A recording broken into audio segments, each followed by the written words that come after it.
একটা সময় জার্মানির জার্সি মানেই ছিল গতি, শক্তি আর জয়ের গল্প। আর সেই গল্পের মাঝখানে ছিল এক শান্ত জাদুকর। নাম তার ওজেল।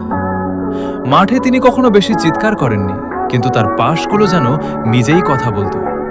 একটা বল আর মুহূর্তেই পুরো ডিফেন্স ভেঙে যেত। অনেকে গোল করে নায়ক হয়, কিন্তু ওজেল মানুষকে গোল করিয়ে কিংবদন্তি হয়েছিল।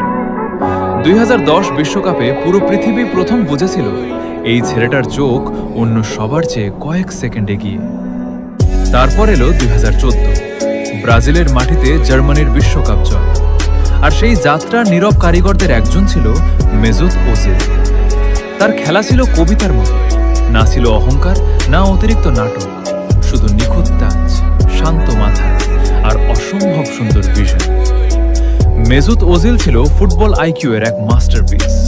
কারণ সব জাদু চোখে দেখা যায় না, কিছু জাদু শুধু অনুভব করতে হয়।